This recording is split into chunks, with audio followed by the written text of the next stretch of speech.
kick off. Okay. So here we go. So first of all, before we dive in, meet your presenter, who is me, of course. So my name is Lisa Pastor. I am on the marketing team at AAAP.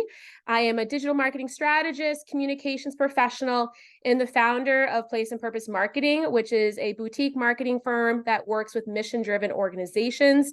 So believe it or not, I have worked in the marketing field since 2010. And let me tell you, when they say that social media is an ever-changing landscape, I know that firsthand.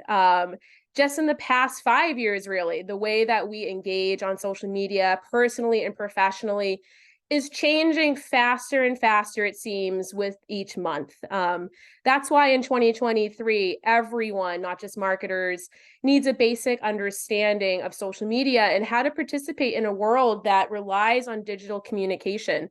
So what we're going to talk about today is no matter whether or not you enjoy being in the social media spotlight or you prefer to just sort of play a supporting role, engaging in the background, with the right tools at your disposal, social media success is only a few clicks away. So let's dive in. Today's agenda, the first 30 minutes will be a combination of social media 101. So AAAP, we are on LinkedIn, Twitter, for now known as X, and Instagram. So the emphasis will be on those three channels. And then we'll segue over to social media do's and don'ts. So best practices to consider when posting on behalf of a professional organization like AAAP, as well as a lot of tips and tricks just in general for showing up online and putting your best foot forward online. So then finally, having the social media basics and covering the do's and don'ts, we'll transition to creating content with confidence. So we will talk through some specific examples, keeping in mind the annual meeting is coming up in December. That's going to be our talking point today. And we'll just kind of break down content ideas per channel. And then the second half of the presentation, we will take our mics off and we will have a live Q&A component between myself and our guest speakers, Doctors Ebony Caldwell and Jessa Morales. So we'll hear from them about how they use social media professionally in their careers and as AAA members and what they have seen the most success with. And then final thoughts and closing remarks, we'll all sign off as a group, but not before taking a Zoom selfie because we're putting the practice into action. And then we'll follow up with some information for everyone to expect after the presentation. But before we begin, does any of this sound familiar? And I want you you can drop it in the chat box or just think quietly. I don't want to mix my professional and personal content. My friends don't want to see this. What if I'm posting too much? I don't have time to engage, let alone post. I want to be more active. I just don't know how. I don't understand the nuances of each platform. I don't want to do something wrong. And then maybe the biggest question of all, I just don't know where to start. So let's start from the beginning with some social media 101. So like I mentioned, our three main channels for today are LinkedIn, Twitter, X, and Instagram. So LinkedIn, everyone knows LinkedIn, but do you know these stats? There are more than 900 million members across 200 countries on LinkedIn. The US has the highest user rate in the world on LinkedIn with an audience range of over 199 million users. There are over 63 million company profiles on LinkedIn, AAAP being one of them. And 16.2% of LinkedIn users in the US use the platform daily. And these stats are just from 2023. So this is current information from Sprout Social. So some LinkedIn basics. What is LinkedIn? We're going to do the who, what, when, where, and why. So as we know, LinkedIn is the world's largest professional network on the internet. When do you use LinkedIn? Well, you can use LinkedIn to find the right job or internship, connect and strengthen personal and professional relationships, and learn the skills you need to succeed in your career. You can also use LinkedIn to organize offline events, join groups, write articles, post photos and videos, and more. So there's a lot of content opportunities on LinkedIn, which we'll dive more into later. Where can you access? A lot of people use it on their mobile, but you can also use LinkedIn from a desktop, and they also have a mobile web experience as well. So why to use LinkedIn? LinkedIn is a platform for anyone who's looking to advance their career And then how to use LinkedIn. A complete LinkedIn profile can help you connect with opportunities by showcasing your unique professional story through experience, skills, and education. Posting on LinkedIn is a great way to demonstrate thought leadership, share your perspective, and voice your passion. So, like I mentioned, a lot of content opportunities on LinkedIn, probably the most out of all the channels that we're going to talk about today. You can do text-only posts, single image posts, multi-image posts, image carousels. Yes, those are different than multi-image posts. We'll get into that later. Video carousels, native videos. You can share articles, newsletters, documents, celebrate a work occasion, create a poll, and even create an event. So here's some tips and tricks for FYI to keep in the back of your head. 3,000 characters is the character limit per post. That's a lot. Max video length, you can upload up to 15 minutes if you're sharing from a desktop, and then 10 minutes when uploading from mobile. You can share 9 photos per post. If you're uploading a PDF, you have up to 300 slides. That's a lot. That's great for case studies and presentations. And then photo dimensions. There really are no rules for LinkedIn, but they do prefer the standard square size image that you would see on Instagram or the 1920 by 1080 portrait. So those are just some tips and tricks to keep in the back of your mind. As we transition over to X, formerly known as Twitter, and myself and probably a lot of people, including marketers, still call it Twitter. Old habits die hard. So these stats, again, are from early 2023. There are about 556 million monthly active users worldwide on Twitter X. 53% use the platform to get the latest news. No surprise there. That's sort of how they started. And then more than half, 63% of X users are men, interestingly enough. 71% of marketers plan to spend less time on X in 2023. And this was around the time of the whole Elon Musk shakeup. So I would be curious to see how this number changes in 2024. But on average, US adults spend an average of 34.8 minutes daily on X. So it's definitely a platform that people have at their fingertips. And then just some X basics as defined by them. It's a social media platform to communicate and stay connected through the exchange of quick, frequent messages. You can use X to connect with friends, family, and coworkers to communicate, as well as find and follow accounts whose posts interest you. You can post from twitter.com. So even though it's called X, their URL is still twitter.com. A mobile device or an application like Hootsuite, which is a scheduler. Why to use it? In spite of its recent turbulence, X still is a top channel for real-time news and conversation, especially around politics and world events. And how to use it. Users most often have a balance of personal and professional content, sharing interesting article links, engaging with local businesses, and posting photos of their daily interactions. With a focus on brevity, it's not about how much you say, but what you say that matters most on Twitter X. So pretty straightforward with how to engage and how to post content. Post, formerly known as a tweet, is a message containing text, photos, a GIF, and or video. Longer posts. So this is new now that we have new management at X. For premium users, a post that extends beyond the typical 280 character limit. So you can share up to 25,000 characters, which is a lot, but it comes with a price. You can do reposts, formerly known as retweets, and you can also share polls to engage your audience.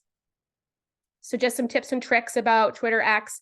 Character limit, like I said, is 280, which has changed from 140 in 2017, and 25,000 character limit for X premium users.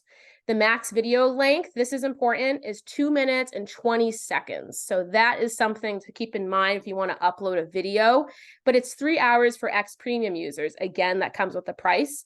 The max number of photos that you can share on Twitter X is 4. And then photo dimensions, there really are no rules, but it's good to stick with a consistent size. And they recommend 1080 by 1080, which is that standard square that you see on Instagram, or 1600 by 900, which is a longer landscape size image.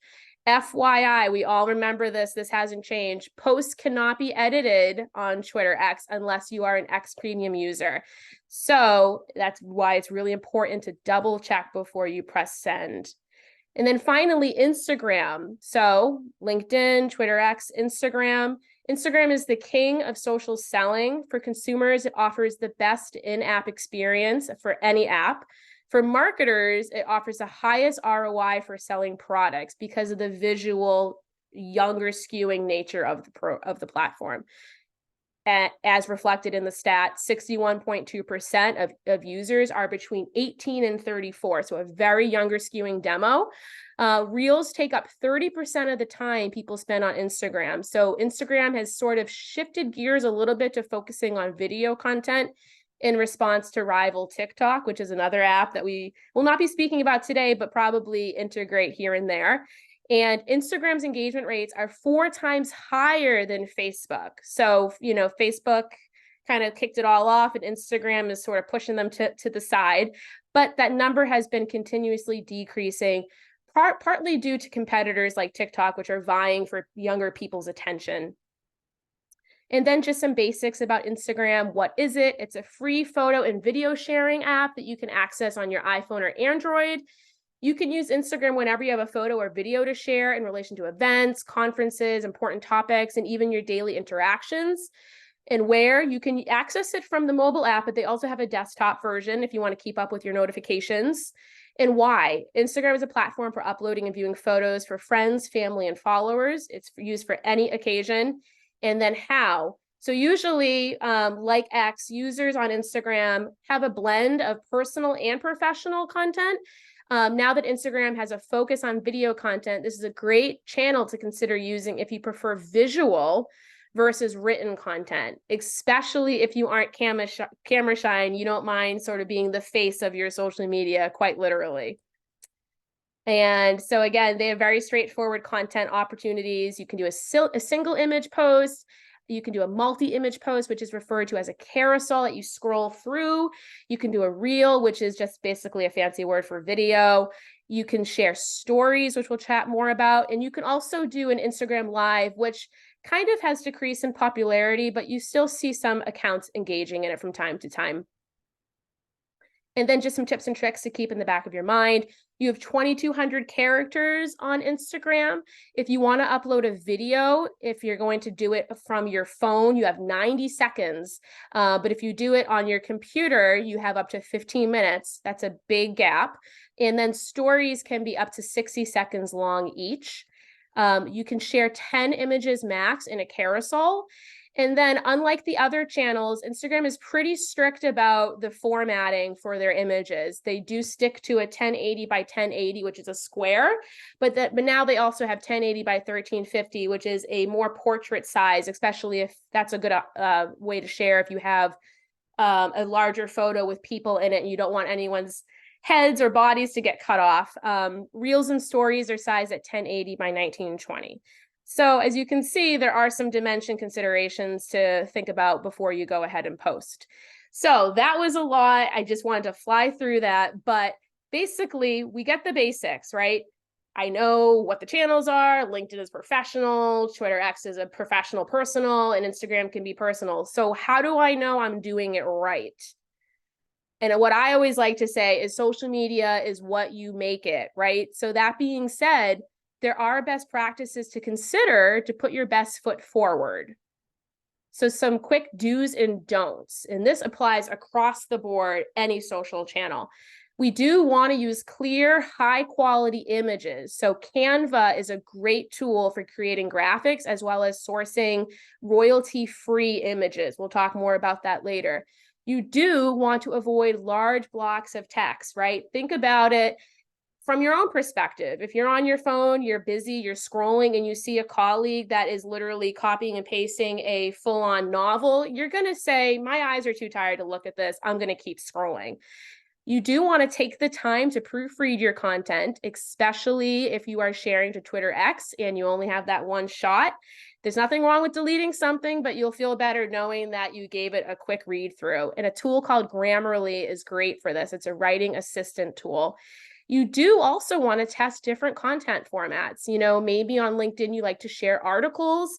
And then on Twitter, you normally share articles, but instead you share a video. And then on Instagram, you normally share one photo, but instead you want to do a carousel to share different images from an event. You also want to ask questions to drive engagement. You want people to see if there's someone on the other end of the phone, quite literally, that is there to engage with you. You also want to use link shortening services to condense and track links because it just saves you more room, especially on Twitter X. And you get to have an idea of how many people are actually clicking on your link. So Bitly has a great free option for both. Some more do's. You want to use hashtags sparingly. So there's a lot. The jury's sort of out on how many hashtags do I use. So what I like to say is when in doubt, use 3 to 5 across the board. Okay, that's a good way for LinkedIn, Twitter X, and Instagram. You're kind of checking all those boxes. You're not using too little. You're not using too many. And on that note, you want to make a point of checking analytics at least once a week. You're not a marketer per se like me, so you don't have certain ROIs to hit, but you do want to just see like, hey, this is interesting. Tuesdays at 11 are a really good time for me to post. Look at these 3 posts from the last 3 Tuesdays that are doing super well. Things like that to keep in mind. So, and on that note, you want to keep up with your notifications, just like how we all try and keep up with our emails, right? You don't want to miss out on mentions, comments, and updates. Just like how in real life, if you're engaging with someone, you want to keep up with the conversation. This is a big one. You want to get permission from people in a photo before posting it.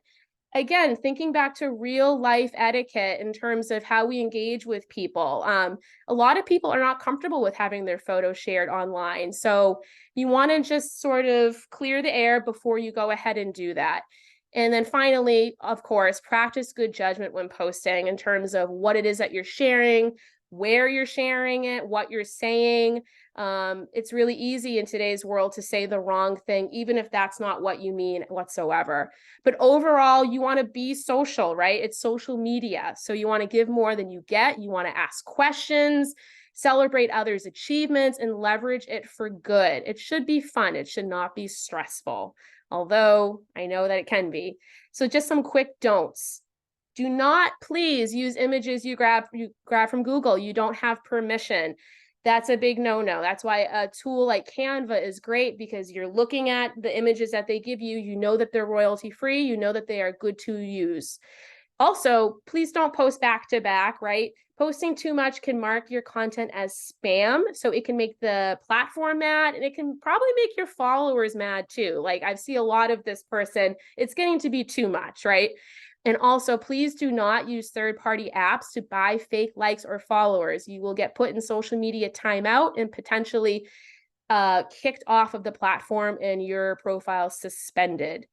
And then also, though, don't forget to tag people or organizations or companies or whatever that you're mentioning because you want them to see your post. That's a great way to get on their radar. Don't take shortcuts. I know that AI is sort of the buzzword right now, and it's great for a lot of things, but people want to hear your unique voice. They want to feel as if they're having a conversation with you in real life, right? And then this is kind of just one to keep in the back of your mind.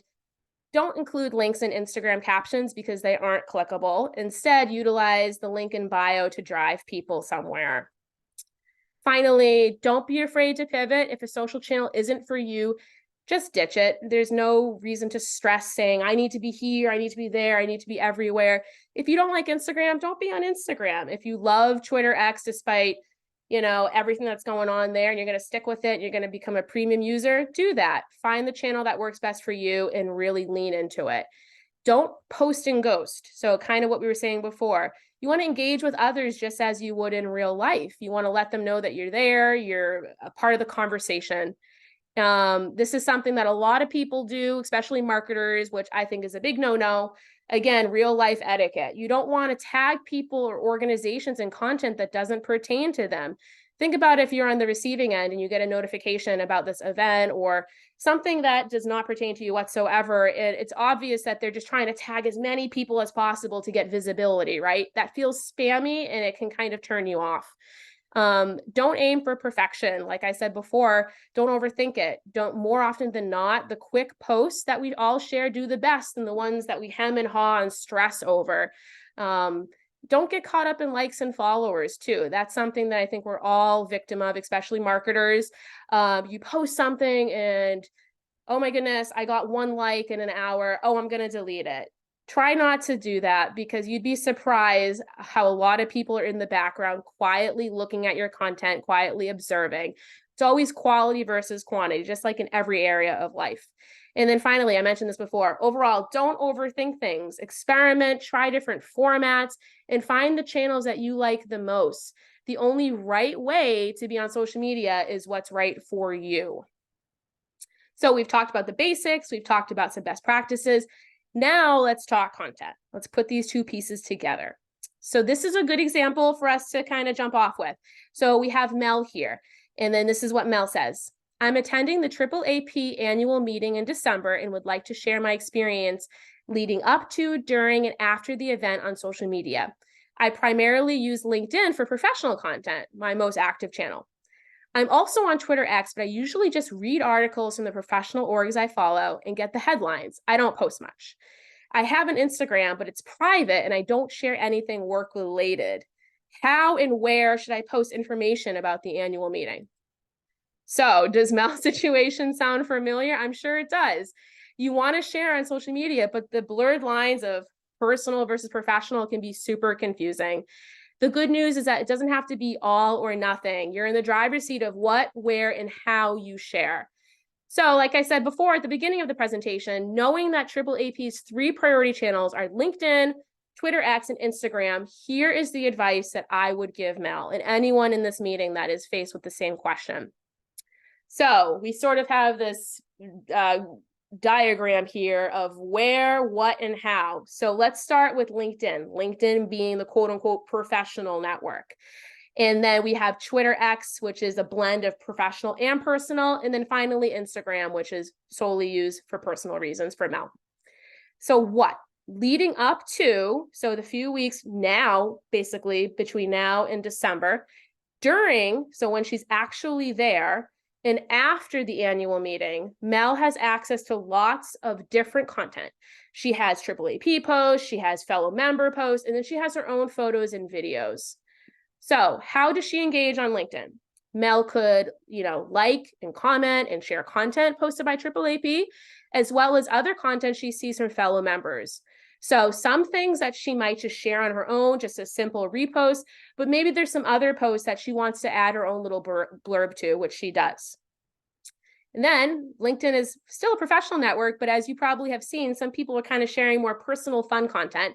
So with a professional leaning edge to it. So for this, Mel creates her own posts, a photo of her suitcase. She is off to catch her plane as she heads to the airport. She talks about the workshop she's most excited for, and she tags a few members she's eager to see. So again, she's tying it back to that professional message. So now we're talking about Twitter X. So Mel uses X heavily during the meeting. So she's in the meeting, she is using that the most. She's following our hashtag AAAP23 to stay connected. During the event, Mel live posts, formerly known as live tweets, during workshops and sessions, tagging presenters and sharing key takeaways. Some posts are just text. Some include up to 4 photos, and some are even short video clips. So she's basically taking her followers along with her as if they're there too, because maybe people couldn't make it, or she just wants to just live post from the event. She also reposts content from other AAAP members during the event as well. And now we have Instagram. So this one is a little bit trickier. So Mel's Instagram is private. She wants to keep it that way, but she has gotten some requests from other members, which she accepts on a case-by-case basis. It's a personal profile, but she doesn't want to miss the action, right? Because AAAP is on Instagram. A lot of other people, even people that are not 18 to 34, are on Instagram. Instead of sharing in-feed photos and videos, Mel decides to utilize stories. So content that expires after 24 hours and is totally separate from her in-feed content to stay connected. So in Mel's book, and mine as well, that is a win-win. You keep your feed one way with your personal content, and then you sort of have these stories that live elsewhere, quick little 24-hour videos, so you are really able to do the best of both worlds on that. There have never been as many people on social media as there is right now, and it's true, and that's great, but that also means it has never been harder to cut through the noise, right? Think about it. More people are posting, It's harder to compete and it's harder to get seen, especially for business pages. There's a lot that is sort of clogging social media right now. So where does that sort of leave us as a AAAP professional organization? We want to look to our members to help them get involved with us, spread our content, like, comment, share, and just engage in what we have going on LinkedIn, Twitter, X, and Instagram. What does that look like? You know that we're on these 3 channels. How can you engage with us? Well, for LinkedIn, you can like, comment, and share posts. If you're talking about the annual meeting or anything else in your professional career that pertains to AAAP in some way, you can tag us in that. That would be great to see, and we love to reshare content. In order to keep up with what we have going on, you can look at our profile and click the little bell icon at the top of our page. And just like the bell signifies, you'll be notified of new posts as they come out. For AAAP employees, each time we post, we click the notify employees button, which is a fantastic feature. So rest assured, you will be notified, even if you don't click that little bell. Twitter X, kind of similar to LinkedIn. You can like, comment, and share our content. You can tag us at AAAP 1985 in your posts. And just like LinkedIn, you can click the little bell icon at the top of our profile to get notified of new content. Then finally, for Instagram, same sort of idea, liking, commenting, sharing. You can share our stories. You can share our in-feed content. You can tag us in your content. You can also, there's a bell notification as well on our profile to get notified. And then an extra feature, you can add us to your favorites list, which is pretty neat. So if you're looking on Instagram and if you're on our profile up at the top right-hand corner, there should be 3 little lines, which some people call a hamburger, which is funny. And you click that and basically scroll down to where it says favorites, and then you plug us right in. So before we transition to the second part of the presentation, just some closing remarks, things to remember. I've said this a few times now, but I really do mean it. Social media is what you make it, right? So there are some of us that literally post all the time, selfies, videos, lives. They are all over it. They love it. But then there's also some of us, me in my personal life, that prefers to play a supporting role.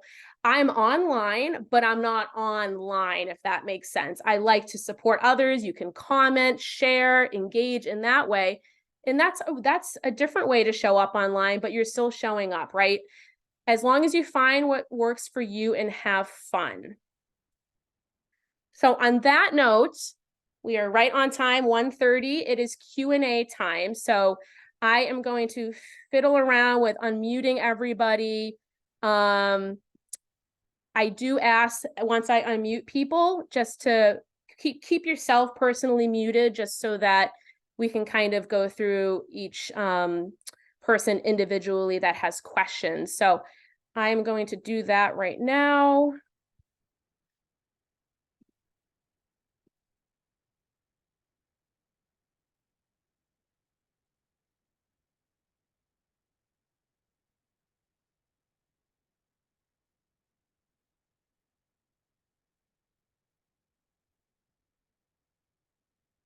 Bear with me one moment. Presenting and also being the tech person behind the scenes, right? So if you guys are getting a notification to unmute yourselves, if you can go ahead and do that, that would be fantastic. There's a lot of us in the group.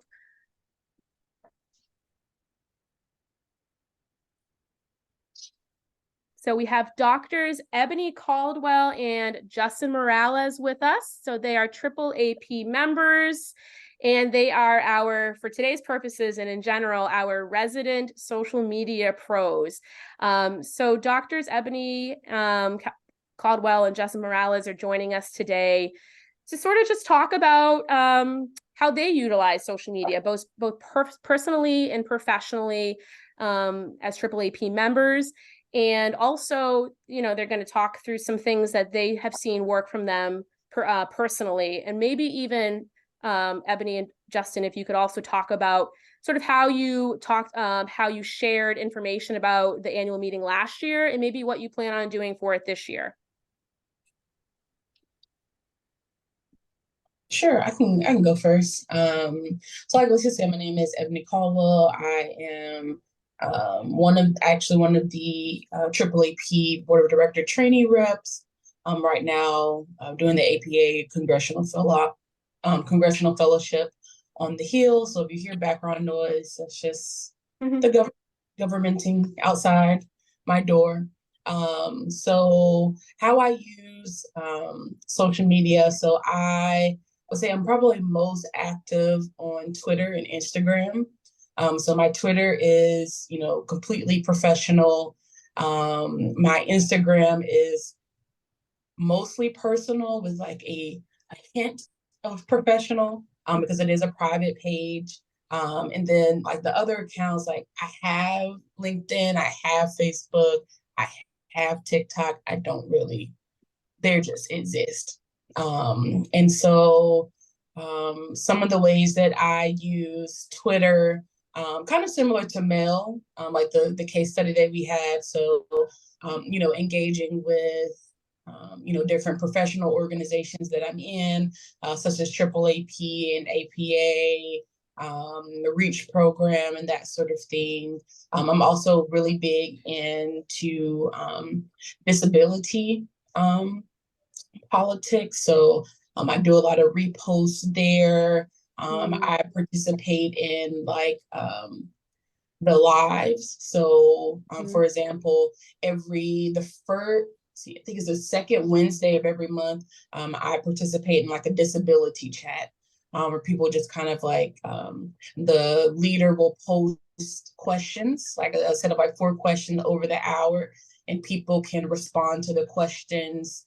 And so it's just a way to like engage with other people in the disability community, share a little bit about yourself and what you're going through.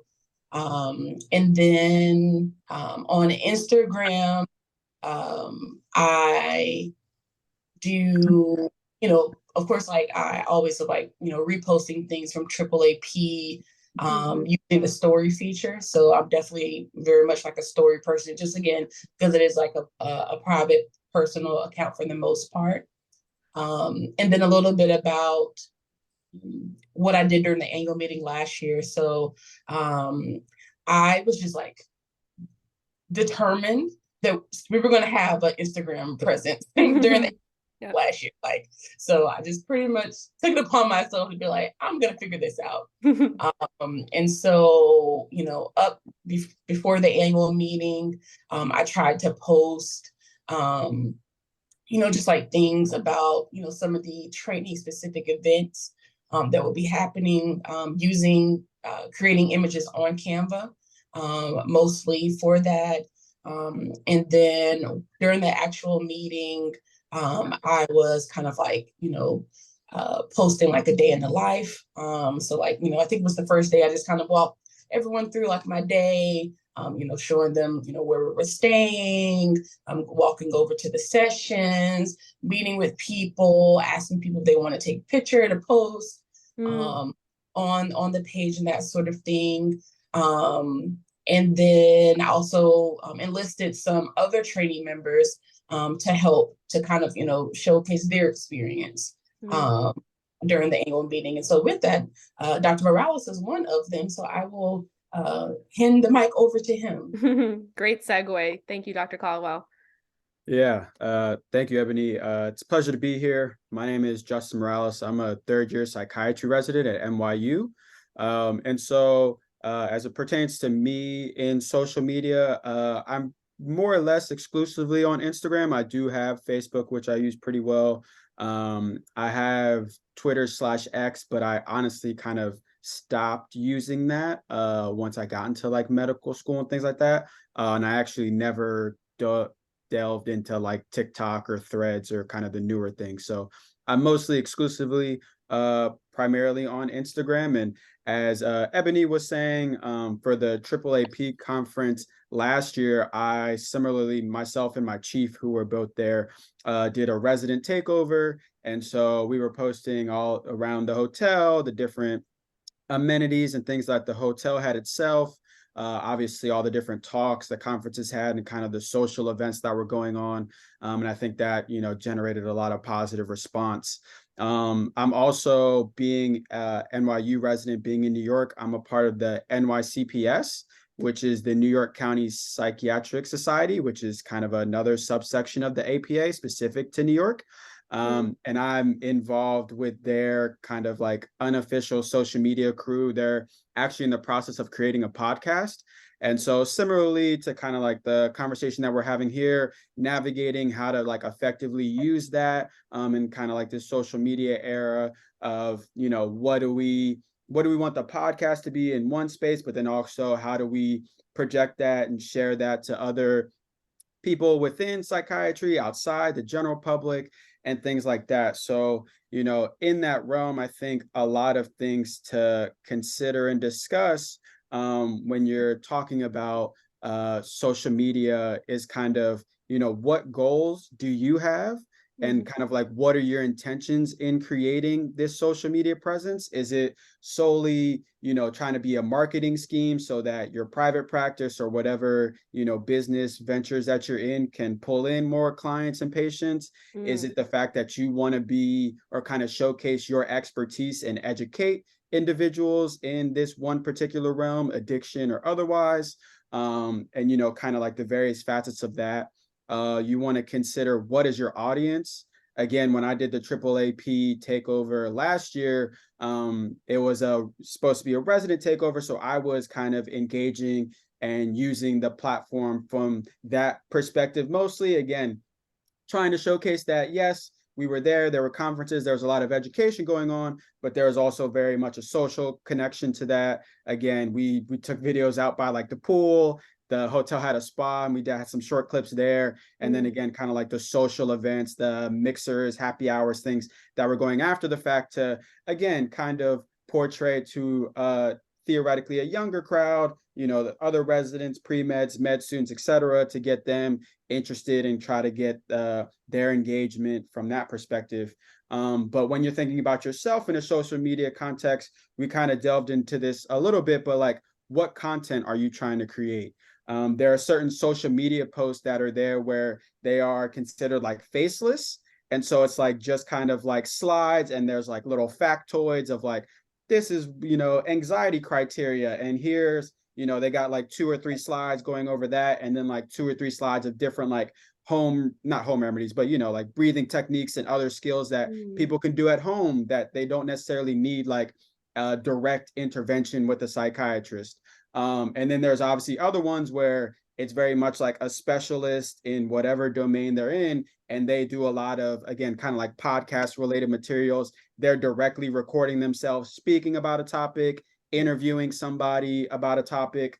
So again, trying to parse out, again, like what type of content do you want to engage in and create? And then in all of those things, you kind of loop that in their last piece as far as like, what are the time commitments in creating these things, and like what resources do you have, again, from your expertise level, and then just like, again, the time requirements. As Lisa was talking about, there are other, like businesses that are solely present for marketing social media that can be, you can hire, and you'd have to like pay them essentially, but there are costs and things that you can work in to kind of take the onus off of you, so you're not the sole person who's going to canvas and pasting and doing all these things. You can just like theoretically be like, hey, these are the 5 facts that I want to get out about anxiety. You send it in an email, somebody will shoot you something back and be like, okay, here's a couple posts, here's some ideas, and then you kind of give the final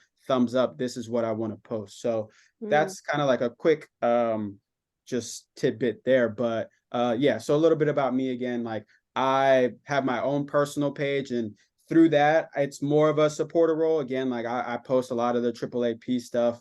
I'm in the Reach Scholars program, so post things like that, and then various articles and things like that that I see. And then for me, again, like the things that I post are like the trips that I go on, the vacations in my personal space. But again, when I interact with like the AAAP, the NYCPS and their podcast, those are very much kind of like more education driven things, trying to go for advocacy points And so those spaces, you're kind of going to navigate differently.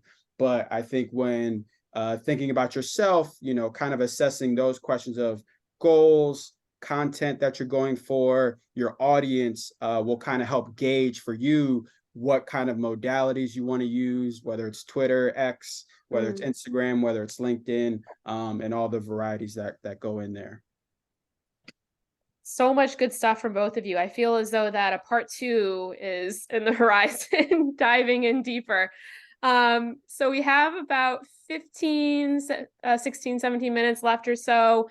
Let's open the floor to some questions. I think I have something in my chat box here. So Daisy is asking, what about to create a professional Instagram profile?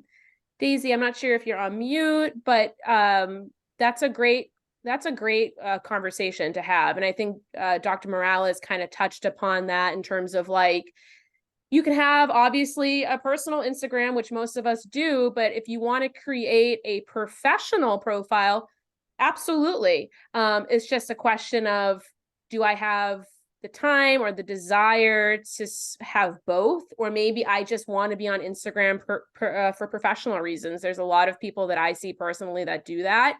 And kind of to Justin's point, even if it's not a professional profile that has their photo, maybe it's a lot of educational information, infographics, slides, just kind of taking complex topics and breaking them down into like mini bite-sized pieces. That's something that definitely a lot of people do and they see success with. Yeah. And I think to the question, I kind of have some follow-up questions in return, in the sense of, I think one thing that you want to consider, again, as it pertains to kind of like the content, when you say a professional space, like, what avenues are you considering? Is it just you trying to, kind of educate people in this one space? Are you trying to just kind of promote whatever research or things that are already going on and just kind of continue to create a space for, again, addiction or whatever spaces that is in? And what are kind of the goals that you want to get out of this? Is this, you trying to kind of elevate your expertise and become more knowledgeable and like well known in the field and respected and things like that? And through social media, depending on the heights that you climb with your followers, there are definitely like monetary elements that could follow potentially, depending on the levels that you reach. And so is that the goal, to make social media like a business itself? Or is it like you have a business, your private practice, and you're just trying to, grab people to show the level that you have and kind of pull people into your practice and whatever clinic spaces that you work in? So I think being able to delineate those things, it doesn't have to be clear cut. Like, you can have your own practice and still obviously use social media as its own kind of like business entity, so to speak. But I think having a clear idea of which ways you're trying to go, what your actual goals are, and then secondarily, once you decide what your goals are, like trying to decide the actual content that you want to create, can therein kind of answer those questions. And then the last thing I'll say is just like, again, I think it was, 2 or 3 slides ago, there was the point of like, everybody's trying to get on social media now if they aren't already. And so trying to find some way to make your field, again, whatever it is that you're speaking about, like relatively niche to you, whether it's like addiction and women specifically, or, specifically opioids and addiction, or marijuana, or something that can hopefully kind of parse you out in some respects. Again, you don't want to be so niche that there's only like one person who, is engaging and, watching it, because it's that level of specificity. But at the same time, I can probably name like 5 or 10 people that I follow alone that are in like a psychiatry realm that have, hundreds of millions, well, maybe not hundreds of millions, but, millions of followers, hundreds of thousands of followers. And it's not to say that you can't reach those heights similar to them, but I do think the reason why they have as many followers as they do is because they're doing different things, and talking about different things, whether it's like supplements that, theoretically could help, or specific treatments, or, you know, again, just being info based and like, here's what attachment styles are, and kind of like these different things. So I think really trying to better parse out what you want to do will ultimately help you in the long run of trying to create a plan going forward to actually formalize your professional page. That's great, Dr. Morales. Thank you for that. We actually have a couple more comments that came through. So going in order, first from Karen. So kind of piggybacking on what you were saying, she notes that her university has rules about posting that reflects the university, and that you need to check local policies. Do either you or Dr. Caldwell have comments on that, sort of like restraints in terms of things that you need to keep in mind before you start sharing professionally? Yeah, I will say, you know, a lot of times you'll always, you know, see in people's profiles, you know, that, you know, these reviews, you know, the views expressed, you know, are my own. You know, you'll see those type of things. And then also, you know, if you're doing a more, you know, addiction or psychiatry, you know, geared account, the things that you're posting, also being sure to include things like, you know, this is not medical advice and things of that sort of thing. So, you know, it's always important to review your institution's social media policies. But I will also say you can also use your institution as a way, you know, to promote information. And a lot of times that's just as simple as reaching out to the media department.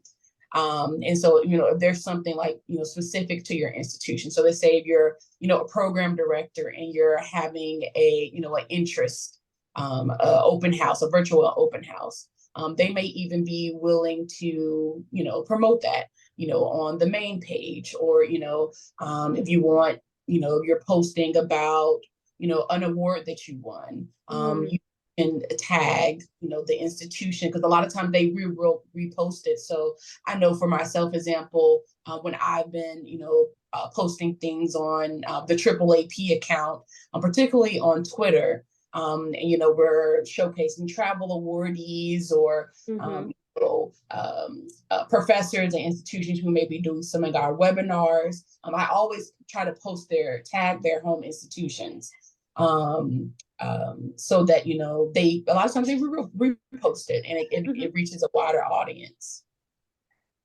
That's all great, and that's good information, Dr. Caldwell. Absolutely to consider. It is case by case, right? So I think if you're ever unsure, the best policy is just to ask and be upfront, right?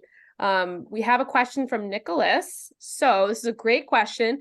What are some ways AAAP members can expand their social media network with other members? So I'm so glad that you asked that, Nicholas. So this presentation is kind of a great kickoff point to that, because we have a few goals. Obviously, we're talking about just ways that we can all get more active personally and professionally on social media.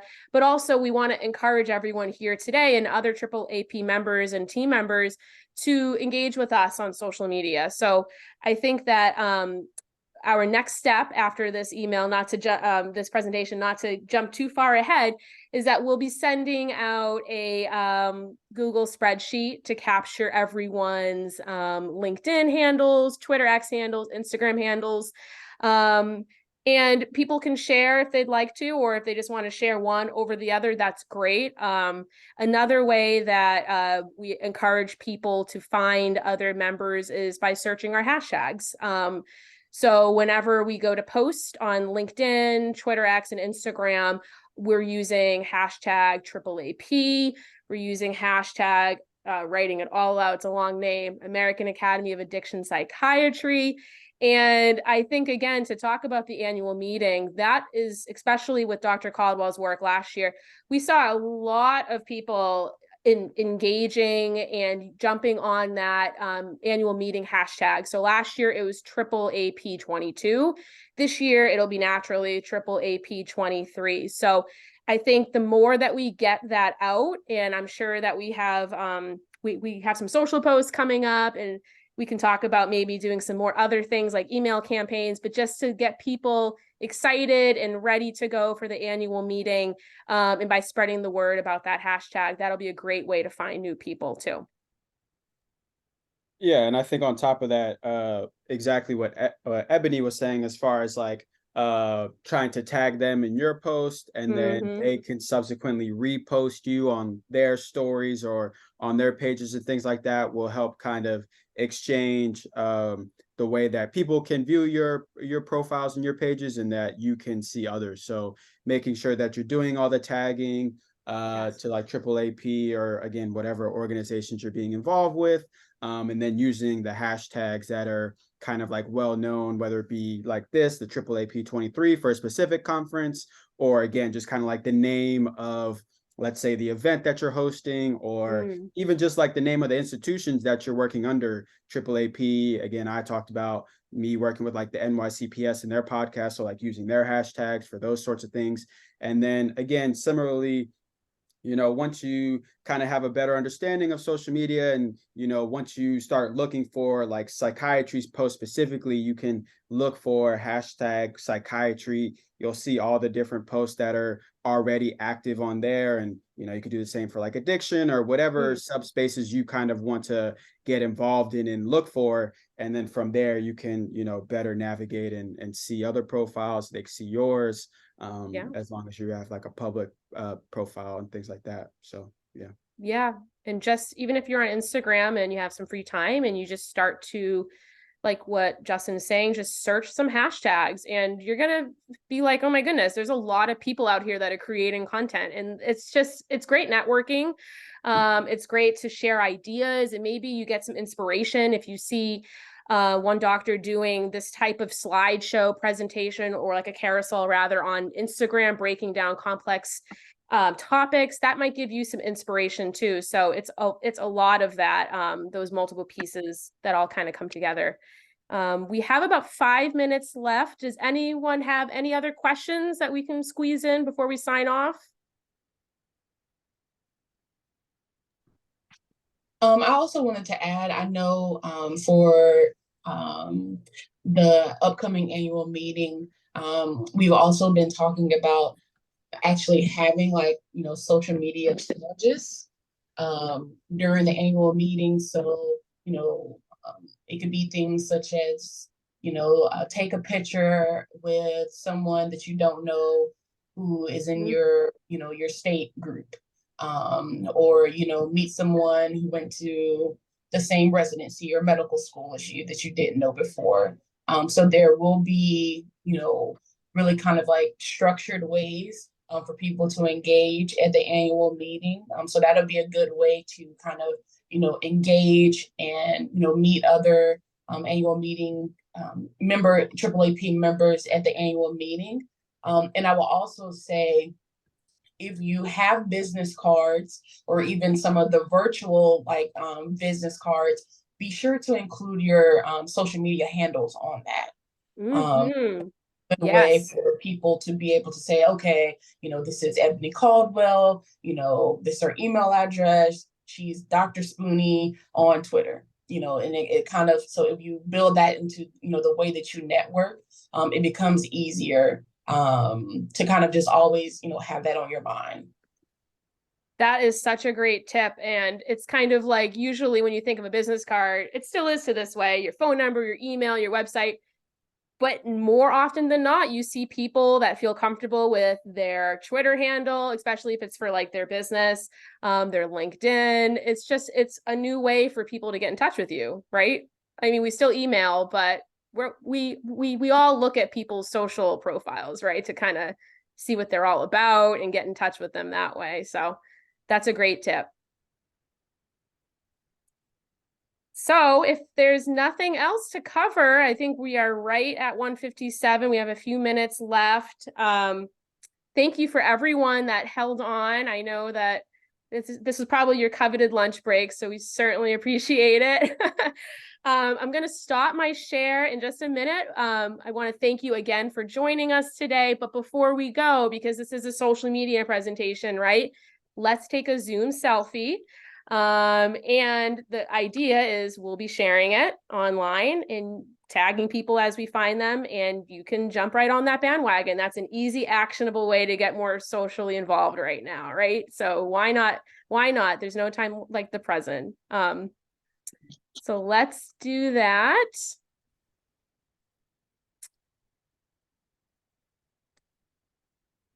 So I'm gonna have everyone, well, you're all muted, so just smile or wave and just in your mind say cheese, okay? 1, 2, 3. Great, awesome. Well, thank you everyone again. So I mentioned this at the beginning of the presentation, but next steps, we have recorded this presentation, so it will be uploaded to the AAAP website at some point, maybe the end of this week or early next week. And I will also just send through this presentation. I think that it'll be helpful. And we're also going to put together a quick little workbook where I kind of talk more about the tools that I mentioned, like Canva and Bitly, and then also just some content ideas that we only had an hour to kind of cover a lot. So this will be a good sort of next step for everyone. But yeah, so thank you all again, and it's been a pleasure. Bye.